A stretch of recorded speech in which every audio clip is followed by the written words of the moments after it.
बिस्मिल्लाहिर्रहमानिर्रहीम। अस्सलाम वालेकुम। प्यारे दोस्तों, बहलोल का नाम तो आपने ज़रूर सुना होगा, जिन्हें बहलोल दाना भी कहा जाता है।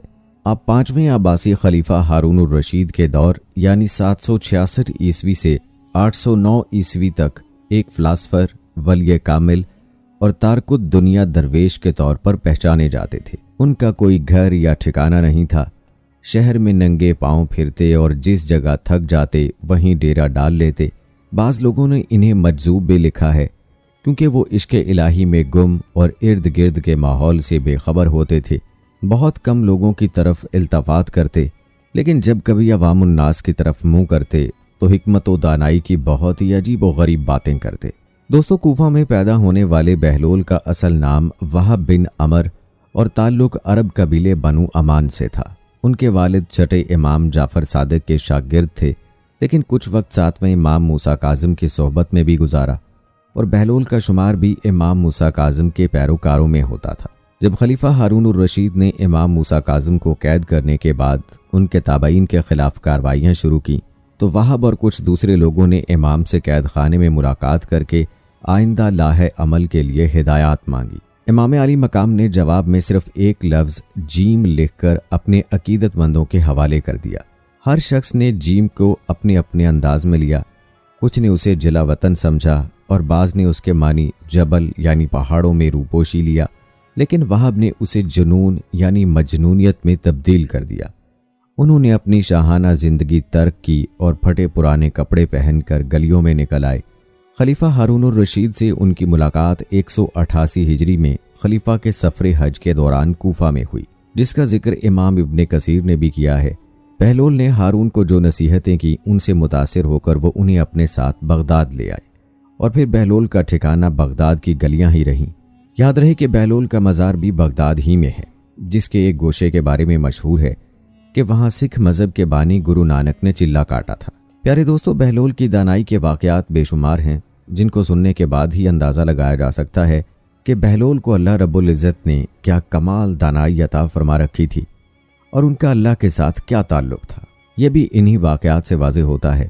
बहलोल दाना रहमहुल्लाह के चंचीदा चीदा वाक़यात आपके गोश गुजार करेंगे, लिहाजा वीडियो को स्किप मत कीजिएगा। दोस्तों, कहते हैं कि एक दिन बहलोल दरियाए दिजला के किनारे पर बैठे गीली रेत की ढेरियां बना रहे थे और हारून उर रशीद की चहेती मलका जुबैदा अपने महल के झरोके से बड़े इन्हमाक के साथ उन्हें देख रही थी। वो मट्टी की ढेरी बनाते और फिर खुद ही उसे मसमार कर देते। मलका झरोके से उतरकर अपनी सहेलियों के हमरा दरिया किनारे आ गई और पूछा, क्या कर रहे हो बहलोल?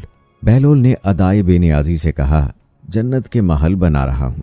मलका ने सवाल किया, अगर कोई तुमसे ये महल खरीदना चाहे तो फरोख्त करोगे? बहलोल रहमहुल्लाह ने कहा, हाँ हाँ, क्यों नहीं, मैं बनाता भी हूँ और फरोख्त भी करता हूँ। मलका ने पूछा, बताओ एक महल की क्या कीमत है? बहलोल ने बेसाख्ता कहा, 3 दिरहम। बाज़ लोगों ने 1 दिरहम भी लिखा है। मलका के हुक्म पर बहलोल को 3 दिरहम उसी वक्त अदा कर दिए गए।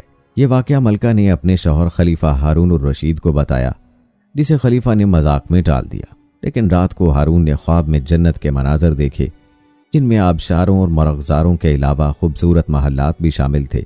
सुर्ख याकूत के एक महल पर उसने जुबैदा का नाम भी लिखा देखा। हारून ने सोचा कि देखूं तो सही, क्योंकि ये मेरी बीवी का घर है। वो महल में दाखिल होने के लिए जैसे ही दरवाजे पर पहुंचा, दरबान ने उसे रोक लिया। हारून उर रशीद कहने लगा, इस पर तो मेरी बीवी का नाम लिखा है, इसलिए मुझे अंदर जाना है। दरबान ने कहा, नहीं, यहाँ का दस्तूर अलग है। जिसका नाम होता है सिर्फ उसी को अंदर जाने की इजाज़त है, लिहाजा आपको दाखिल होने की इजाज़त नहीं है। जब दरबान ने हारून को पीछे हटाया तो उसकी आंख खुल गई, लेकिन बेदार होने पर ख्याल आया कि अल्लाह ताला ने जुबैदा के हक में बहलोल की दुआ कबूल कर ली है। चुनाचे वो सारी रात इसी अफसोस में करवटें बदलता रहा। अगली शाम वो बहलोल को तलाश करता दरिया किनारे पहुंच गया। बहलोल एक जगह बैठे इसी तरह मकान बना रहे थे। हारून ने पूछा, क्या कर रहे हैं? बहलोल ने कहा, जन्नत के महल बना रहा हूँ। हारून ने पूछा, बेचोगे? तो बहलोल ने कहा, हाँ हाँ, क्यों नहीं, मैं बनाता भी हूँ और फरोख्त भी करता हूँ। हारून ने सवाल किया कि बताओ एक महल की क्या कीमत है? तो बहलोल ने जवाब दिया, तेरी पूरी सल्तनत। हारून उर रशीद ने कहा, इतनी कीमत तो मैं नहीं दे सकता। कल तो आप 3 दिरहम के बदले दे रहे थे और आज पूरी सल्तनत मांग रहे हैं। बहलोल दाना ने कहा, खलीफा कल बिन देखे मामला था। और आज तुम महल देख कर आए हो। खलीफा यह सुनकर मायूसी से घुटनों के बल बहलोल दाना के सामने बैठ गया और कहने लगा, हजरत, आप मुझसे मेरी सारी सल्तनत ले लें, लेकिन मुझे एक महल दे दें। जब बहलोल दाना ने खलीफा की आजिज़ी देखी तो कहा कि मैं तुम्हारी इस सल्तनत का क्या करूंगा? इस दुनिया की मोहब्बत तो बहुत से गुनाहों की जड़ है। जाओ अपनी सल्तनत अपने पास रखो, मैं इस महल को भी तुम्हारे लिए 3 दिरहम में फरोख्त करता हूँ। प्यारे दोस्तों, वाकई में बहलोल दाना रहमहुल्लाह के अल्लाह के साथ ताल्लुक का अंदाज़ा बआसानी हो सकता है।